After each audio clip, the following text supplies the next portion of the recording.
जय हिंद। नमस्कार साथियों। ईओ, आरओ और सीईटी और राजस्थान के जितने भी कंपटीशन है जिसके अंतर्गत राजस्थान पूछा जाता है उसके ऑनलाइन प्लेटफॉर्म पर आपका हार्दिक स्वागत है।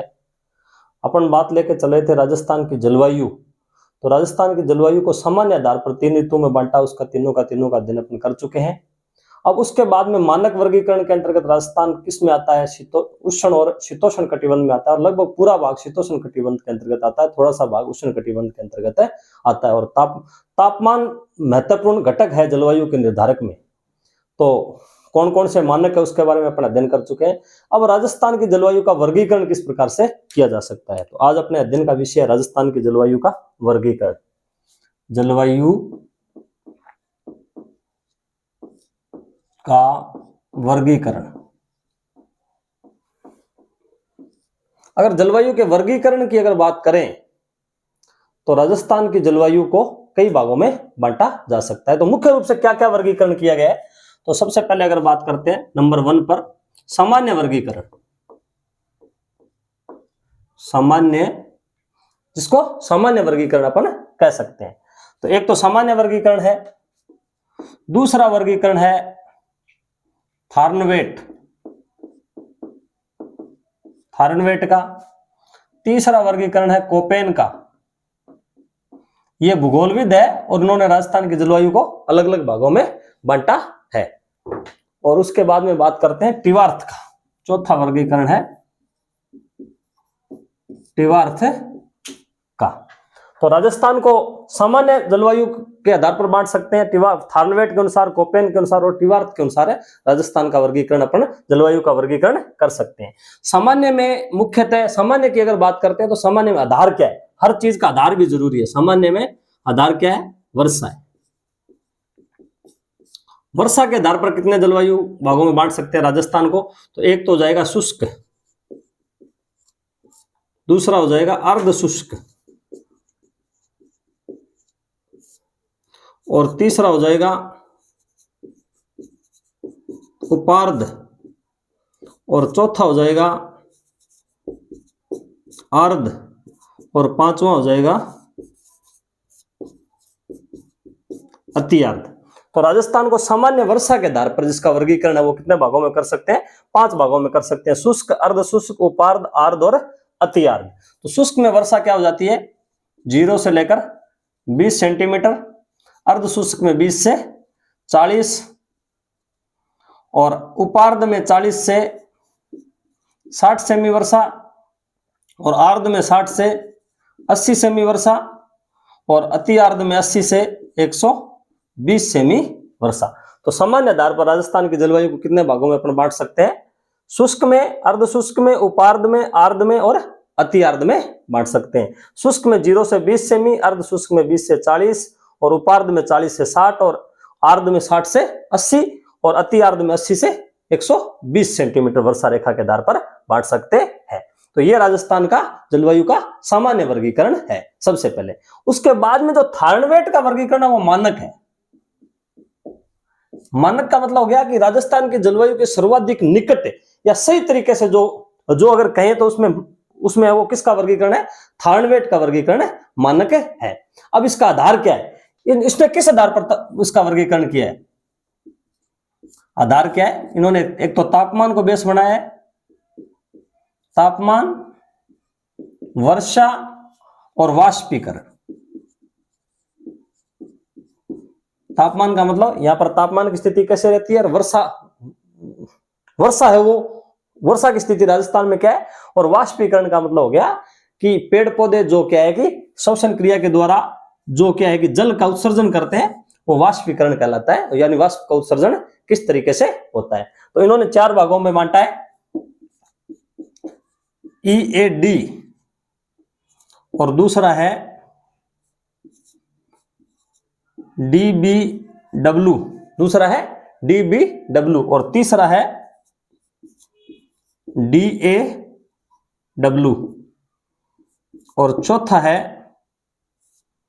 CAW। तो इन्होंने 4 भागों में बांटा है। ये 4 अपने को नाम, सबसे पहले तो ये ये जो अपन बना रहे हैं टेबल, ये पूरी की पूरी अपने ध्यान में होनी चाहिए भी किस प्रकार से और किस आधार पर किसने किस प्रकार से वर्गीकरण किया है। उसके बाद इसको अपन लेके चले में इस फिर जो है अपना ये उसको अपन गहराई में अध्ययन करेंगे। सबसे पहले अपने पास व्यू होना चाहिए, पूरा का पूरा व्यू क्लियर होना चाहिए भी राजस्थान की जलवायु को कितने भागों में और किन किन विद्वानों ने बांटा है। तो इन्होंने 4 भागों में बांटा है, EAD, DBW, DAW और CAW के आधार पर इन्होंने बांटा है। बाकी इनका जो है वो अपन विस्तृत अध्ययन में बात करेंगे। उसके बाद आते हैं कोपेन। कोपेन ने जलवायु का वर्गीकरण वर्षा, तापमान और वनस्पति के आधार पर किया है। आधार क्या है इनका? आधार है तापमान, सबसे पहले तापमान, वर्षा व वनस्पति के आधार पर कितने भागों में बांटा है? इन्होंने भी 4 भागों में बांटा है।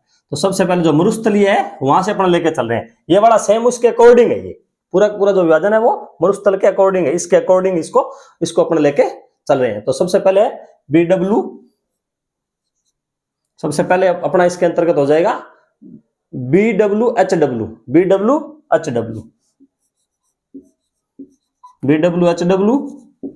दूसरा हो जाएगा BSHW और तीसरा हो जाएगा CAG, तीसरा हो जाएगा अपने पास है CWG, तीसरा हो जाएगा CWG और चौथा हो जाएगा अपने पास है AW। तो अपन ने राजस्थान को भी जैसे उत्तरी पश्चिमी भाग है वो शुष्क है, और उसके बाद में जो अपना भाग है अरावली प्रदेश वो क्या है? उपार्ध है, और पूर्वी मैदानी प्रदेश है वो आर्द्र है, और दक्षिणी पूर्वी पठार है वो अति आर्द्र है। उसी आधार पर ये बड़ा विभाजन है, उसी के अकॉर्डिंग है। तो जब भौतिक प्रदेशों को अपन ने ध्यान से उसका अध्ययन किया था तो सेम उसी के अकॉर्डिंग है। तो इसके बाद है टिवार्थ का वर्गीकरण। टिवार्थ का वर्गीकरण है वो कोपेन के समान ही है, इनका आधार है वो वर्षा है, आधार वर्षा है, और इसमें कोई खास डिफरेंस नहीं है। BWH इसका क्या हो जाएगा? BWH सेम उसी के तरीके से वर्गीकरण है। BSHW हटा रहे हैं, 3 CWG और चौथा हो जाएगा AW। तो सेम उसी के आधार पर इनका वर्गीकरण किया गया है, यहां से सिर्फ W हटा दिया गया है दोनों में, और सेम ही है और वही क्षेत्र है। तो राजस्थान के जलवायु का वर्गीकरण अपने कितने भागों में कर सकते हैं? 4 भागों के अंतर्गत कर सकते हैं। सबसे पहले सामान्य आधार पर, जिसका आधार क्या है? वर्षा है, शुष्क, अर्धशुष्क, उपार्ध, आर्द्र और अति आर्द्र। उसके बाद थार्नवेट का जो वर्गीकरण है वो मानक, थार्नवेट का जो है वर्गीकरण वो मानक है, और सामान्य का जो वर्गीकरण है उसके नजदीक है। तो इसको EAD, DBW, DAW और CAW। और उसके बाद में कोपेन का जो वर्गीकरण है वो क्या है कि तापमान, वर्षा और वनस्पति के आधार पर है।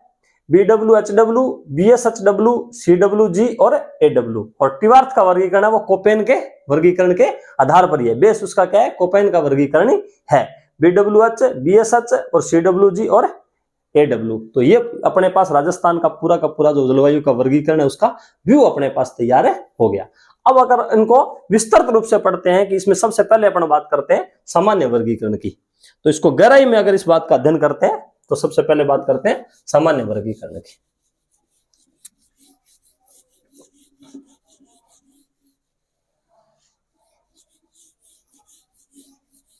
सामान्य वर्गीकरण की अगर बात करते हैं तो उसका आधार क्या है? वर्षा ही है, और मूल रूप से राजस्थान में यही स्वीकार किया जाता है लगभग। अब अगर राजस्थान के नक्शे के अंतर्गत बात करते हैं, नक्शे से समझने का प्रयास करेंगे तो तेज गति से और अच्छी तरीके से समझ में आएगा। अब अगर बात करते हैं राजस्थान के नक्शे के अकॉर्डिंग,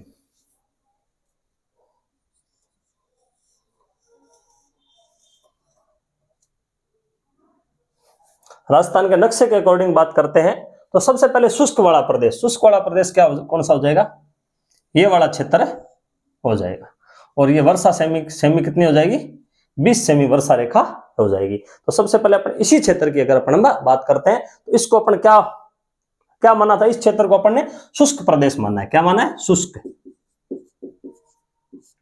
शुष्क जलवायु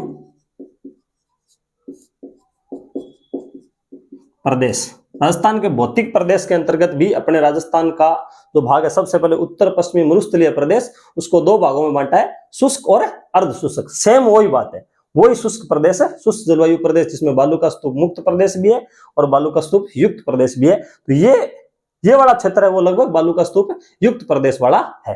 तो इसमें सबसे महत्वपूर्ण जिला कौन सा हो जाता है? स्थान की अगर बात करते हैं, क्षेत्र की, तो क्षेत्र इसमें क्या हो जाता है? सबसे महत्वपूर्ण क्षेत्र हो जाता है जैसलमेर, बीकानेर। जैसलमेर तो इसका मुख्य क्षेत्र हो गया, उसके बाद में बीकानेर हो जाता है, और उसके बाद अगर बात करें तो उसके अंतर्गत ये वाला कुछ हिस्सा यहां पर जोधपुर का जाता है, पश्चिमी जोधपुर जिसको कह सकते हैं,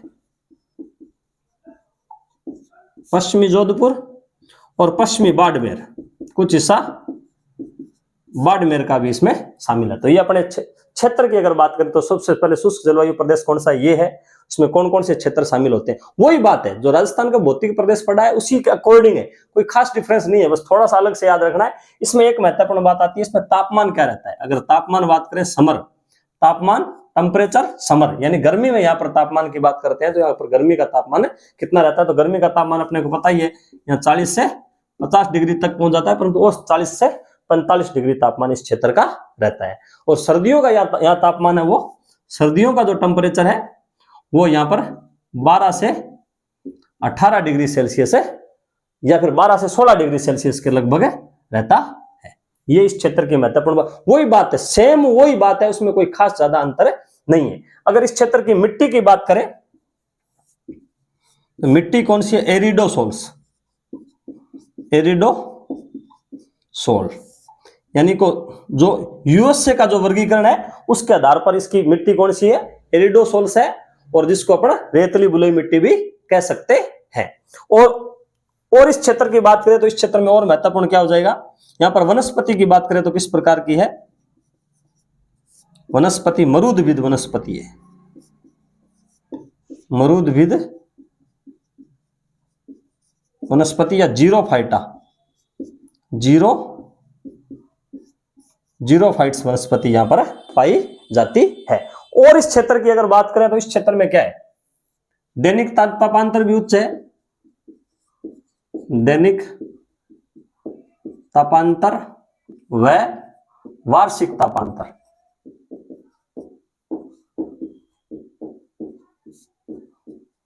उच्च। यानी इस क्षेत्र की मुख्य विशेषता में जलवायु के आधार पर इसकी मुख्य विशेषता कौन सी आती है कि रेतली मिट्टी है, वो जल्दी तो गर्म होती है और जल्दी ही ठंडी होती है। तो दैनिक तापांतर और वार्षिक तापांतर इस क्षेत्र में उच्च पाए जाते हैं। तो अपने पास इस क्षेत्र का पूरा आ गया कि सबसे पहले शुष्क 0 से 20 डिग्री 20 सेमी वर्षा रेखा के अंतर्गत कौन सा क्षेत्र शामिल होता है, यहाँ का तापमान क्या रहता है, जलवायु के आधार पर कौन से क्षेत्र इसमें शामिल होती है, मिट्टी यहाँ पर कौन सी है, वनस्पति यहाँ पर कैसी है, और मुख्य विशेषता जलवायु के आधार पर इसकी क्या है। ये बातें पूरी की पूरी अपने बातें समझ में आ गई। अब उसके बाद है अर्ध शुष्क प्रदेश, वही भाग है अर्ध शुष्क के अंतर्गत कौन कौन से भाग अपन शामिल कर सकते हैं। ये बात अपन पढ़ के आए थे कि राजस्थान के उत्तरी पश्चिमी प्रदेश, जिसको अरावली के पश्चिम वाला प्रदेश है, जिसमें 61.11% क्षेत्रफल आता है, उसको दो भागों में बांटा गया है, शुष्क और अर्ध शुष्क। तो यहां पर क्या है कि ये 40 सेमी वर्षा रेखा थोड़ा सा अरावली के इधर वाला पश्चिम वाला भाग किसके अंतर्गत आ जाएगा? अर्ध शुष्क प्रदेश के अंतर्गत आ जाएगा। इस क्षेत्र को अपन क्या कह सकते हैं? अर्ध शुष्क जलवायु प्रदेश, जलवायु प्रदेश इसके अंतर्गत है, अपने कह सकते हैं। और इसके अंतर्गत कौन कौन से जिले शामिल हो जाते हैं? ये वाला घग्गर बेसिन पूरा का पूरा शामिल हो जाता है। अगर इसके अंतर्गत क्षेत्र की बात करते हैं तो हनुमानगढ़ गंगानगर, ये वाला गंगानगर और हनुमानगढ़ शामिल हो गया। उसके बाद में ये शेखावाटी प्रदेश सम्मिलित हो गया, शेखावाटी के अंतर्गत चूरू, झुंझुनू और सीकर कंप्लीट शामिल हो जाते हैं। उसके बाद में ये नागौर उच्च भूमि प्रदेश, तो इसके अंतर्गत कौन सा शामिल हो जाता है? नागौर शामिल हो जाता है। और उसके बाद में ये पूरा का पूरा गोडवाड़ा के अंतर्गत कौन सा हो जाएगा? पाली, जालोर, बाड़मेर का क्षेत्र इसके अंतर्गत शामिल हो जाता है। तो ये वाला अपने पास है, 4 क्षेत्र सम्मिलित किसके अंतर्गत हो जाते हैं, ये वाला क्षेत्र हो गया। अभी अर्ध शुष्क के अंतर्गत कौन कौन से जिले शामिल है हो जाते हैं। तो अगर इसमें इसके अंतर्गत बात करें तो तापमान क्या रहता है, तो तापमान यहाँ पर क्या रहता है, अगर समर की बात करें गर्मियों में तापमान, तो यहाँ पर 34 से 36 डिग्री सेल्सियस यहाँ पर तापमान रहता है। और सर्दियों की अगर बात करें तो यह तापमान कितना कितना रहता है, सर्दियों की अगर बात करें तो 10 से 16 डिग्री टेम्परेचर यहाँ पर रहता है, 10 डिग्री से 16 डिग्री सेल्सियस तापमान यहाँ पर रहता है। और यहाँ पर मिट्टी की अगर बात करें तो इस भाग में एंटीसोल मिट्टी पाई जाती है। कौन सी मिट्टी पाई जाती है, एंटीसोल, एंटीसोल मिट्टी यहां पर पाई जाती है। अगर वनस्पति की बात करें तो यहां पर स्टेपी प्रकार की वनस्पति पाई जाती है, स्टेपी प्रकार वनस्पति। स्टेपी प्रकार की वनस्पति में क्या होती है, लंबी लंबी घासें होती है, तो वो इसके अंतर्गत शामिल हो जाती है। यहाँ पर मुख्य रूप से घासें पाई जाती है, जैसे झुंझुनू वाला क्षेत्र है, यहाँ पर बीड पाए जाते हैं घास के, ठीक है। तो ये वाला क्षेत्र अपने पास कौन सा हो जाएगा, अर्ध शुष्क जलवायु प्रदेश, ये वाला शामिल हो गया। उसके बाद में अरावली है, ये 50 सेमी वर्षा रेखा के ऊपर पूरी अरावली स्थित है, और अरावली के कुछ भाग थोड़ा सा इधर और फिर थोड़ा भाग इधर वाला किसके अंतर्गत शामिल हो जाएगा, ये अपने पास हो जाएगा उपार्द प्रदेश के अंतर्गत। ये वाला क्षेत्र किसके अंतर्गत शामिल हो जाएगा, उपार्द प्रदेश के अंतर्गत, उपार्द प्रदेश। यहां पर वर्षा कितनी हो जाती है, 40 से 60 सेंटीमीटर वर्षा इस क्षेत्र में हो जाती है। और यहां की जो मिट्टी है वो भी किस प्रकार की है, एंटीसोल मिट्टी। किस प्रकार की है, एंटीसोल प्रकार की मिट्टी यहां पर पाई जाती है। और इस क्षेत्र में अगर तापमान की बात करें तो वही है, खास अंतर नहीं है। तापमान अगर समर की बात करते हैं और तापमान अगर विंटर की बात करते हैं तो यहां तापमान 32 से 34 और 12 से 18 डिग्री सेल्सियस है पाया जाता है। 32 से 34 डिग्री सेल्सियस और 12 से 18 डिग्री सेल्सियस है पाया जाता है। और इस क्षेत्र के अंतर्गत कौन कौन से जिले शामिल हो जाते हैं, तो फिर अपना जो भाग है ये लगभग अरावली वाला भाग है। अरावली वाले भाग में अपन पढ़ के आए थे कि उत्तरी अरावली के अंतर्गत कौन कौन से जिले शामिल होते हैं। तो अपन ने इसके अंतर्गत पढ़ा था कि यहाँ जयपुर शामिल होता है, अलवर शामिल होता है, शेखावटी का थोड़ा सा भाग इसके अंतर्गत सम्मिलित होता है। और अपने पास कौन सा शामिल होता है इसके अंतर्गत, मध्य अरावली में अपने पास अजमेर शामिल होता है, भीलवाड़ा शामिल होता है। मध्य अरावली के अंतर्गत भीलवाड़ा शामिल होता है। और कुछ भाग क्या है कि अरावली के ये वाला भाग, तो इसके अंतर्गत पाली, जालोर और सिरोही का भी कुछ भाग इसके अंतर्गत शामिल होता है। तो ये वाला कौन सा क्षेत्र हो गया, 40 से 60 सेमी वर्षा रेखा उपार्द प्रदेश के अंतर्गत कौन कौन सा क्षेत्र सम्मिलित हो जाता है, ये अपन ने बात कर ली। अब अगर बात करते हैं आर्द्र, तो ये वाली यहां पर एक वर्षा रेखा है, वो 80 सेमी वर्षा रेखा है। तो ये वाला पूरा क्षेत्र जिसको पूर्वी मैदानी प्रदेश कहते हैं वो किसके अंतर्गत शामिल हो जाएगा, आर्द्र प्रदेश के अंतर्गत शामिल हो जाएगा, आर्द्र जलवायु प्रदेश, जिसके अंतर्गत पूरा का पूरा पूर्वी मैदानी प्रदेश भाग वाला सम्मिलित हो जाता है। और इसके अंतर्गत कौन सा संभाग हो जाएगा, भरतपुर संभाग कंप्लीट हो जाएगा। भरतपुर संभाग में भरतपुर, धौलपुर, करौली और सवाई माधोपुर, भरतपुर, धौलपुर, करौली और सवाई माधोपुर उसके अंतर्गत शामिल हो जाएगा। दौसा का कुछ भाग, दौसा शामिल हो जाएगा इसके अंतर्गत। और उसके अंतर्गत कुछ भाग अगर बात करते हैं तो उसमें थोड़ा भाग है उसके अंतर्गत उदयपुर, राजसमंद और चित्तौड़गढ़ का भी सम्मिलित हो जाता है। ये वाला भाग इसमें उदयपुर, राजसमंद, चित्तौड़ और कुछ भाग कोटा का भी, उसमें कुछ भाग पश्चिमी भाग यानी उत्तरी भाग, उत्तरी कोटा और बूंदी का भी कुछ भाग इसमें सम्मिलित हो जाता है।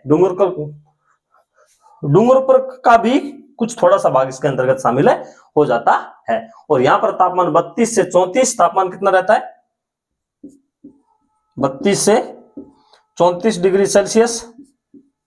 और विंटर के अंतर्गत तापमान इसका 14 से 18 डिग्री सेल्सियस रहता है, 14 से 18 डिग्री सेल्सियस इस क्षेत्र का तापमान रहता है। और यहां पर मिट्टी कौन सी पाई जाती है, ये इंपॉर्टेंट है, एल्फीसोल मिट्टी पाई जाती है, एल्फीसोल।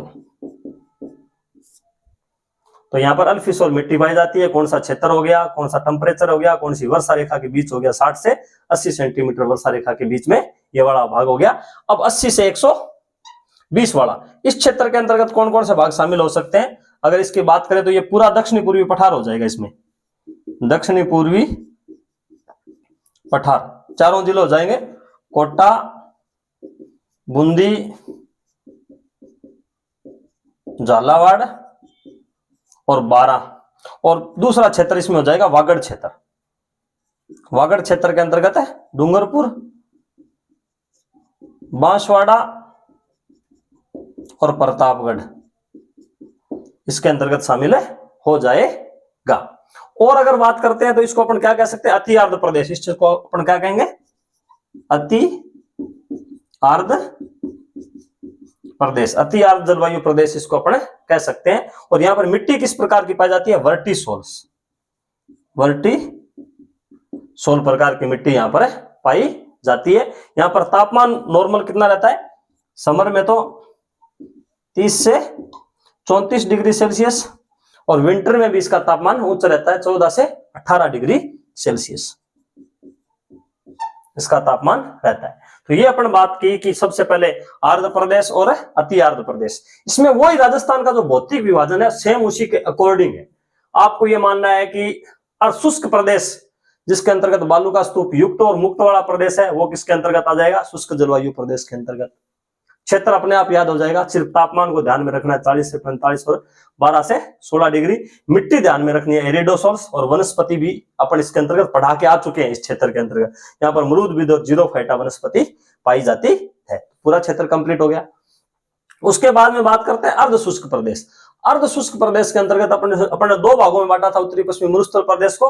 तो पूरा का पूरा अर्ध शुष्क घग्गर बेसिन आ जाएगा, शेखावटी प्रदेश आ जाएगा, नागौरी उच्च भूमि आ जाएगा, और गोडवाड़ा बेसिन इसके अंतर्गत शामिल हो जाएंगे। जिले कौन कौन से हो जाएंगे?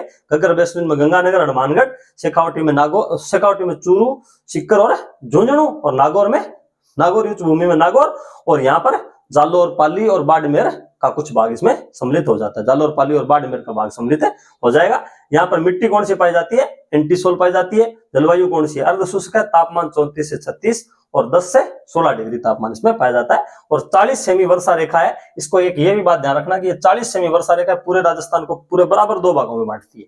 अरावली तो राजस्थान को 60-40 में बांटती है, परंतु 40 सेमी वर्षा रेखा राजस्थान को बराबर भागों में बांटती है। 50-50 भाग करती है 40 सेमी वर्षा रेखा।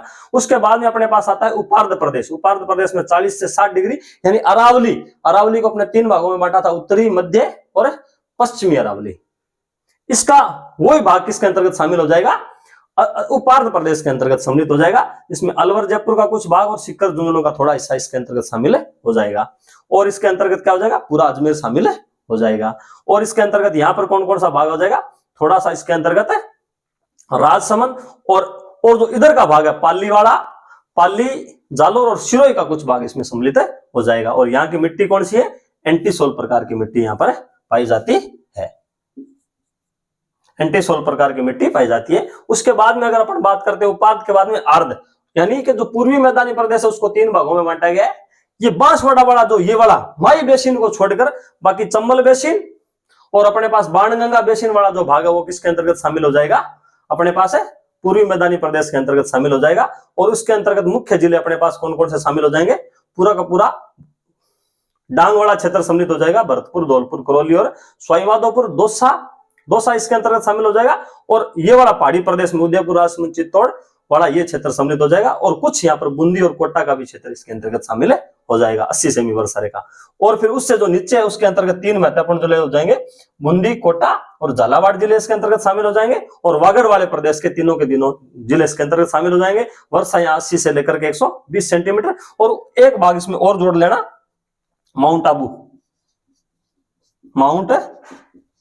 आबू वाला क्षेत्र भी, जहां पर वर्षा 120 सेंटीमीटर से अधिक है। तो माउंट आबू वाला थोड़ा क्षेत्र यहाँ पर सम्मिलित हो जाएगा, थोड़ा सा ये क्षेत्र और इसके अंतर्गत शामिल हो जाएगा। ये अपने को ध्यान में रखना है। अति आर्द्र प्रदेश है, तापमान 30 से 34 और सर्दियों में तापमान 14 से 18 डिग्री सेल्सियस रहता है।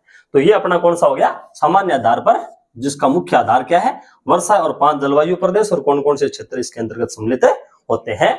ये अपना कंप्लीट हो गया। अब अगर अगला अपन बात करते हैं आगे अपन वैश्विक मानकों के अनुसार जो विश्व के महत्वपूर्ण भूगोलवेत्ता थे या जो जलवायु विशेषज्ञ थे, उन्होंने राजस्थान के जलवायु को किस प्रकार से वर्गीकरण किया है, उसके बारे में अपना अध्ययन का विषय है। राजस्थान के भौतिक प्रदेश को अगर सही तरीके से समझा हुआ है तो कोई इसमें ज्यादा बात याद करने की जरूरत नहीं है, बस थोड़ा सा इसके अंतर्गत और सिर्फ जोड़ना ही है। आगे अपन बात करते हैं। तो राजस्थान के जलवायु को मानक जलवायु का वर्गीकरण है वो किसने किया है? मानक थार्नवेट ने किया है।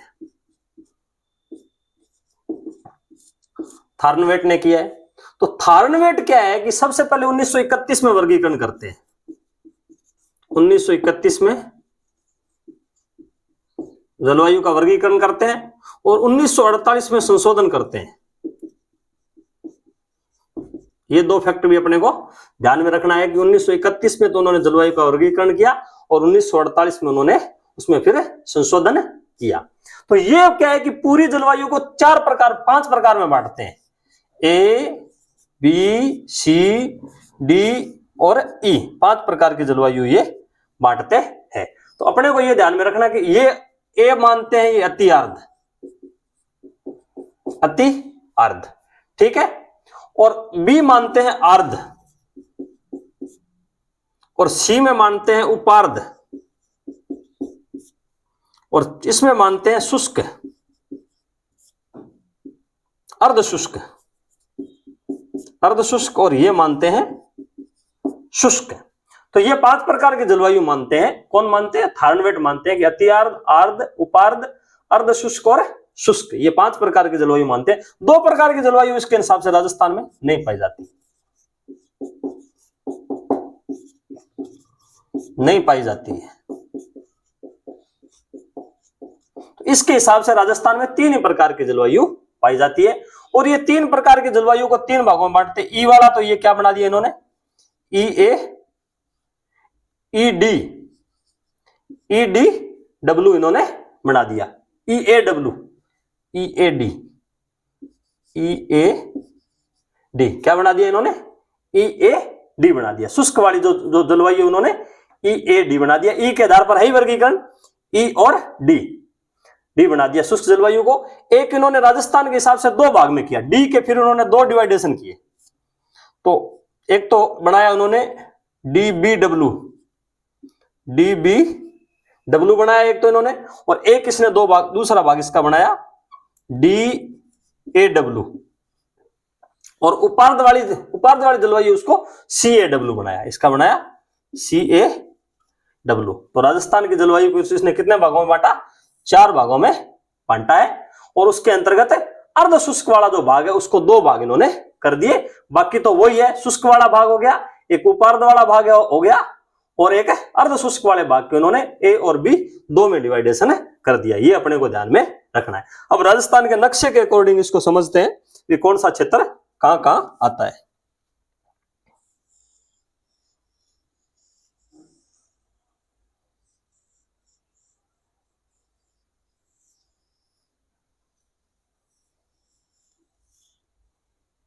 राजस्थान के नक्शे के अकॉर्डिंग अगर बात करते हैं तो सबसे पहले अपने भाग लेते हैं शुष्क भाग। शुष्क वाला भाग इन्होंने कौन सा लिया? ये वाला ही भाग लिया। ये वाला भाग इसने शुष्क वाले के अंतर्गत शामिल किया और इसको क्या नाम दिया? ई ए डी, और इसको नाम क्या दिया? शुष्क जलवायु प्रदेश, शुष्क जलवायु। ये वाला स्थान किसके अंतर्गत लिया? शुष्क जलवायु प्रदेश में लिया। और इसके अंतर्गत कौन सा जिला शामिल किया? जैसलमेर, जैसलमेर शामिल किया, और पश्चिमी जोधपुर शामिल किया, और बाड़मेर शामिल किया। और इसकी वर्षा इन्होंने कितनी मानी? 10 से 15 सेंटीमीटर इस क्षेत्र की वर्षा इन्होंने मानी है। ये अपने को ध्यान में रखना है। तो इसमें कोई खास इंपॉर्टेंट नहीं है, सिर्फ इतना इंपॉर्टेंट है कि इन्होंने वर्षा के आधार पर इस प्रकार का वर्गीकरण किया है। और अगर इनके आधार की बात करते हैं तो तापमान, आधार क्या है इनका? तापमान, वर्षा और वाष्पीकरण। तापमान ज्यादा होगा तो वाष्पीकरण भी अधिक होगा, वर्षा ये बताई दी। और जो इस क्षेत्र का तापमान है वो अपन अभी आए हैं पढ़ के, इस क्षेत्र का तापमान कितना है, 40 से 45 डिग्री तापमान गर्मियों में रहता है और सर्दियों में 10 से 16 डिग्री तक इस क्षेत्र का तापमान मुख्य रूप से रहता है। तो ये वाला भाग किसके अंतर्गत शामिल हो जाएगा, EAD के अंतर्गत। और दूसरा भाग इन्होंने ये वाला किया है, ये वाला भाग किया है, इसके अंतर्गत इन्होंने क्या लिया, पूरा बीकानेर संभाग लिया है। ये वाला क्षेत्र क्या, D, B और W, इसको इन्होंने नाम क्या दिया है, इसको शुष्क और अर्ध शुष्क प्रदेश नाम क्या दिया है, शुष्क व अर्ध शुष्क प्रदेश, अर्ध शुष्क जलवायु प्रदेश। यानी यहां शुष्क जलवायु भी पाई जाती है, यानी कुछ भाग तो इसका इसमें शामिल है और कुछ भाग इस क्षेत्र का भी इसके अंतर्गत शामिल है। यानी शुष्क जो जलवायु है उसकी भी दशाएं इस क्षेत्र में पाई जाती है और अर्ध शुष्क जलवायु की भी दशाएं इस क्षेत्र के अंतर्गत पाई जाती है और पूरा बीकानेर संभाग हो जाएगा,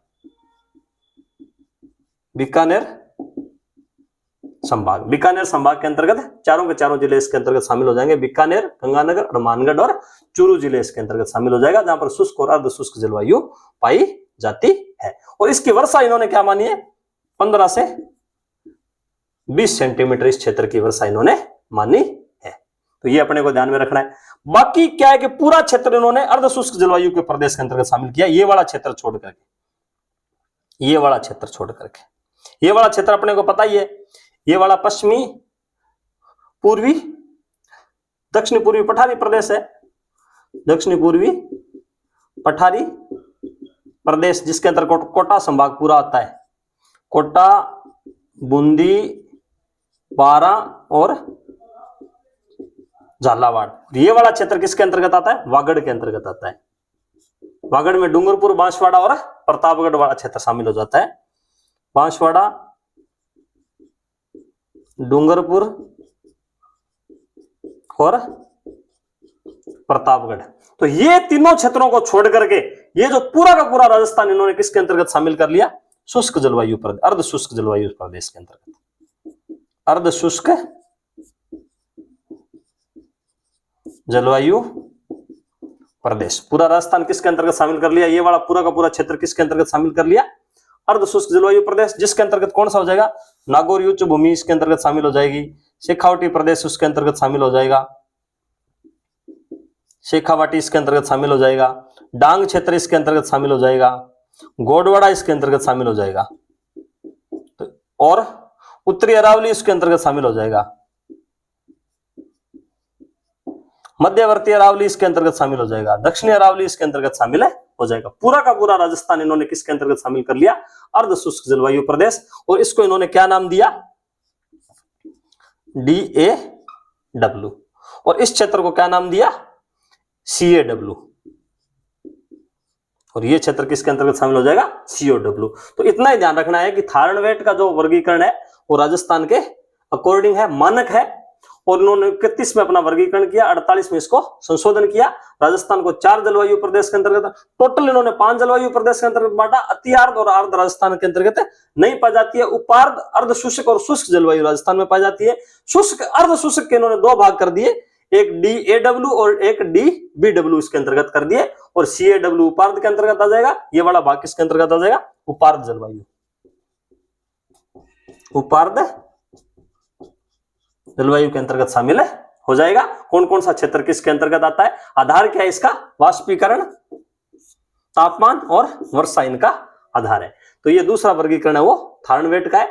वही क्षेत्र तो वही है सेम, बस क्षेत्र को याद रखना है कि कौन से क्षेत्र इसके अंतर्गत शामिल होता है। इतना ही ध्यान रखना है कि जो बालू का स्तूप मुक्त प्रदेश है वो ED के अंतर्गत आता है, और जो घग्गर बेसिन जिसको अपन कह सकते हैं और शेखावटी का कुछ भाग किसके अंतर्गत आता है, पूरा पूरा बीकानेर संभाग किसके अंतर्गत आता है, DBW के अंतर्गत आता है। कोटा संभाग और वागड़ प्रदेश जिसको कह सकते दक्षिण पूर्वी पठारी प्रदेश और वागड़ को अगर छोड़ दे तो पूरा का पूरा राजस्थान इन्होंने अर्ध शुष्क जलवायु प्रदेश के अंतर्गत शामिल किया है। तो ये अपने को इस क्षेत्र में याद है रखना है। अब अगला वर्गीकरण अगर बात करते हैं तो अब आगे अपन बात करते हैं कोपेन की जलवायु की। यानी कोपेन जो भूगोलवेदा थे उसने राजस्थान की जलवायु को किस आधार पर और कैसे बांटा है। कोपेन का जलवायु वर्गीकरण, कोपेन का वर्गीकरण। तो कोपेन कितने भागों में बांटते हैं? 4 भागों में बांटते हैं। आधार क्या है? तापमान, वर्षा और वनस्पति। आधार इनके कितने हैं? तापमान, वर्षा और वनस्पति। तापमान और वर्षा का तो अपन ने अध्ययन ले लिया है सामान्य वर्गीकरण के अंतर्गत। वनस्पति की इसके अंतर्गत अपन थोड़ी बातें करेंगे। तो ये क्या करता है कि 1918 में 1900 में तो वर्गीकरण तैयार करता है, वर्गीकरण तैयार करते हैं और 1918 में वर्गीकरण प्रस्तुत करते हैं, वर्गीकरण प्रस्तुत करते हैं। और कितने भागों में बांटते हैं? 4 भागों में बांटते हैं। एक तो हो जाएगा BW HW, दूसरा हो जाएगा BSHW और तीसरा हो जाएगा CAG और चौथा हो जाएगा AW। तो ये कितने प्रकार के वर्गीकरण में बांटता है? CWG, इसको CWG 4 प्रकार का वर्गीकरण करते हैं। अब अगर नक्शे के अंतर्गत इसकी बात करते हैं तो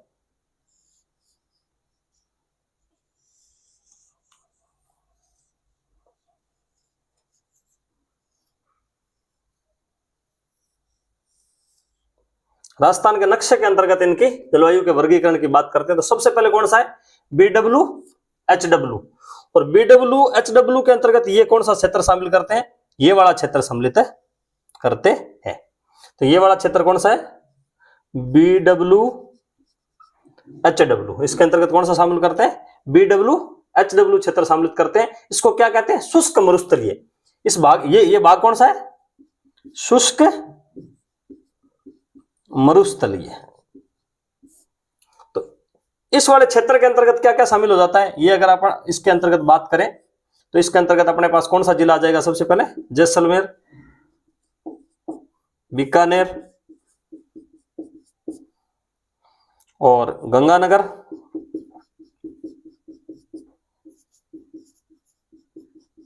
और हनुमानगढ़ और कुछ थोड़ा सा भाग चूरू का। ये वाला क्षेत्र इसके अंतर्गत अपने पास है सम्मिलित हो जाता है। अब क्षेत्र का अपने को पता चल गया, जलवायु किस प्रकार की है, शुष्क मरुस्थलीय मानी है और उन्होंने तापमान का पता है हमें और वर्षा का अपने को पता है। यहाँ पर कितनी सेंटीमीटर होती है?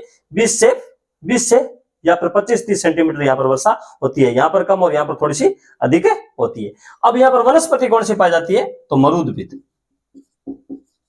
मरुदभिद या जीरोफाइट वनस्पति पाई जाती है। अब अगर बात करें तो दूसरा वर्गीकरण इनका कौन सा है? ये वाला क्षेत्र इन्हें ये किस में शामिल करते हैं? ये भाग है अर्धशुष्क जलवायु प्रदेश के अंतर्गत इसको शामिल करते हैं। अर्धशुष्क जलवायु प्रदेश के इसको अंतर्गत शामिल करते हैं। और ये भाग कौन सा हो जाता है? BSHW। ये वाला भाग किसके अंतर्गत शामिल होता है? BSHW के अंतर्गत शामिल हो जाता है। और अगर इसके अंतर्गत क्षेत्र की बात करते हैं तो यहां पर अगर क्षेत्र की बात करें तो इसके अंतर्गत कौन सा हो जाएगा? शेखावटी पूरा हो जाएगा, नागौर उच्च भूमि प्लस गोडवाड़ा और उत्तरी अरावली का कुछ भाग इसके अंतर्गत भी शामिल हो जाएगा। मध्य अरावली का भी कुछ भाग इसके अंतर्गत है सम्मिलित हो जाएगा। ये वाला क्षेत्र किसके अंतर्गत आ जाएगा? और यहाँ पर वनस्पति की अगर बात करें तो यहाँ पर कौन सी वनस्पति पाई जाती है? स्टेपी का मतलब है छोटी घास प्रकार की वनस्पति यहां पर पाई जाती है। अब अगर बात करें तो ये वाला क्षेत्र, इस वाले क्षेत्र को छोड़ करके ये वाला क्षेत्र को अगर छोड़ दें तो ये वाला भाग अपने पास किसके अंतर्गत आ जाएगा? ये वाला भाग अपने पास आ जाएगा अति आर्द्र के अंतर्गत इसमें सम्मिलित हो जाएगा। अब ये वाला भाग किसके अंतर्गत हो जाएगा? उपोष्ण या उपार्ध जलवायु वाला क्षेत्र इसके अंतर्गत सम्मिलित हो जाएगा। और ये वाला भाग किसके अंतर्गत आ जाएगा? CWG के अंतर्गत सम्मिलित हो जाएगा। इसके अंतर्गत अपने पास कौन का? डांग वाला क्षेत्र पूरा का पूरा क्षेत्र आ जाएगा। अलवर, भरतपुर, धौलपुर, सवाई माधोपुर, करौली वाला क्षेत्र आ जाएगा। और कुछ भाग यहाँ पर अरावली का इसके अंतर्गत सम्मिलित हो जाएगा। और यहाँ पर वनस्पति, वनस्पति किस प्रकार की पाई जाती है? मानसूनी प्रकार की वनस्पति या शुष्क मानसूनी प्रकार की वनस्पति पाई जाती है। कौन से प्रकार की? शुष्क मानसूनी प्रकार की वनस्पति या पतझड़ी वनस्पति, या पतझड़ी वनस्पति यहां पर पाई जाती है। अब अगर बात करते हैं तो ये वाला प्रदेश किसके अंतर्गत आ जाएगा? अति आर्द्र के अंतर्गत आ जाएगा। अति आर्द्र जलवायु के अंतर्गत ये वाला क्षेत्र आ जाएगा। इसके अंतर्गत कौन सा हो जाएगा? कोटा संभाग, दक्षिणी पूर्वी पठार पूरा प्लस वागड़ प्रदेश, प्लस वागड़ प्रदेश, और थोड़ा सा ये वाला भाग है वो सिरोही वाला, माउंट आबू वाला क्षेत्र इसके अंतर्गत शामिल हो जाएगा। माउंट आबू प्रदेश इसके अंतर्गत सम्मिलित हो जाएगा। ये वाली जो है वो किसके अंतर्गत आती है? अति आर्द्र जलवायु प्रदेश के अंतर्गत आ सकती है। और इसको अपन क्या कह सकते हैं? उष्ण कटिबंधीय आर्द्र जलवायु भी कह सकते हैं। उष्ण कटिबंधीय आर्द्र जलवायु भी इसके अंतर्गत शामिल हो सकती है। और ये यहां पर जो है वनस्पति किस प्रकार की पाई जाती है? सवाना तुल्य वनस्पति पाई जाती है। सवाना प्रकार की वनस्पति यहां पर पाई जाती है। तो कोपेन के वर्गीकरण के अंतर्गत अपने को कोई खास बात नहीं है। वही जो शुष्क और अपनी होगी, दूसरी होगी अपनी होगी अर्ध शुष्क, और तीसरी होगी उपोष्ण और उपार्द्र, और चौथी होगी अति आर्द्र। ये इनके 4 भाग करते हैं। और वनस्पति का जरूर ध्यान रखना है कि वनस्पति से रिलेटेड क्वेश्चन इसमें आ सकता है। एक को कहेंगे शुष्क मरुस्थलीय, दूसरा आर्द्र शुष्क जलवायु, और तीसरी उपोष्ण या उपार्द्र, और चौथी अति आर्द्र या उष्ण कटिबंधीय आर्द्र अपन इसको कह सकते हैं। और किस प्रकार की वनस्पति पाई जाती है? क्षेत्र अपने को क्या है कि उसी क्षेत्र के आधार पर याद रखनी है, जो राजस्थान के भौतिक विभाजन के आधार पर अपन ने याद किए थे। आगे अगर बात करते हैं अगले की, अब अगर अपन बात करते हैं कोपेन के बाद में, कोपेन के बाद अपने पास वर्गीकरण किसका हो जाएगा? टिवार्थ का। टिवार्थ के वर्गीकरण की अगर बात है, टिवार्थ के वर्गीकरण की, टिवार्थ क्या करता है कि अनुसरण किसका करता है? अनुसरण करता है कोपेन का। थोड़ा सा डिफरेंस के साथ कोपेन का वर्गीकरण और टिवार्थ का वर्गीकरण एक ही है। आधार क्या है इसका?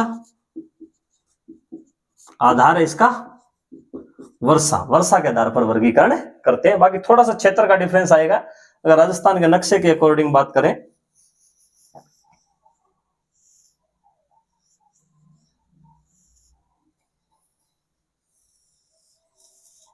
राजस्थान के नक्शे के अकॉर्डिंग बात करते हैं तो ये 4 भागों में बांटते हैं। एक तो बांटते हैं BWH, और दूसरा BSH, और तीसरा ये बांटते हैं अपने पास है CWG, और चौथा इनका है AW। चौथा है AW, CAW बांटते हैं। ये तीसरा वर्गीकरण ये CAW करते हैं, CAW।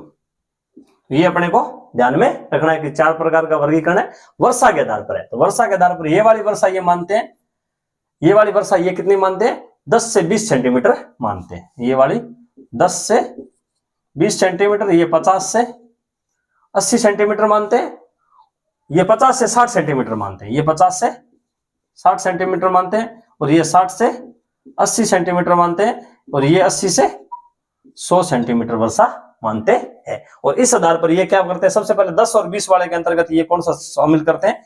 ये वाला भाग है सम्मिलित करते हैं, जिसको ये क्या बोलते हैं? BWH बोलते हैं। और यहां पर वर्षा कितनी है? 10 से 20 सेंटीमीटर वर्षा है। कौन से जिले शामिल हो जाएगा? जैसलमेर, बाड़मेर और पश्चिमी बीकानेर इसमें शामिल करते हैं। दूसरा भाग ये कौन सा करते हैं? ये वाले भाग को ये इस प्रकार से बांटते हैं, इस क्षेत्र को और इस क्षेत्र को इस तरीके से बांट देते हैं। तो ये वाला क्षेत्र ये किसके अंतर्गत शामिल करते हैं? एच में शामिल करते हैं और यहाँ की वर्षा कितनी मानते हैं 50 से 60 सेंटीमीटर यहाँ की औसत वर्षा मानते हैं। इसके अंतर्गत कौन सा हो जाएगा, घग्गर बेसिन शामिल हो जाएगा, पूरा शेखावटी शामिल हो जाएगा, उत्तरी अरावली सम्मिलित हो जाएगा, मध्यवर्ती अरावली सम्मिलित हो जाएगा और दक्षिणी अरावली सम्मिलित हो जाएगा और ये गोडवाड़ा बेसिन इसके अंतर्गत शामिल हो जाएगा। ये वाला क्षेत्र किसके अंतर्गत शामिल हो जाता है और इस क्षेत्र को ये मानते हैं CAW। इसमें डांग क्षेत्र सम्मिलित हो जाएगा। पूरे डांग क्षेत्र की अगर बात करें तो पूरा भरतपुर संभाग इसके अंतर्गत शामिल हो जाएगा। भरतपुर संभाग प्लस दौसा, चित्तौड़गढ़ का कुछ भाग इसके अंतर्गत थोड़ा सा शामिल हो जाता है। तो ये वाला कौन सा भाग हो जाएगा। यहां पर वर्षा इन्होंने कितनी मानी है, यहां पर वर्षा मानी है 60 से 80 सेंटीमीटर यहां पर वर्षा वाला स्थान माना है।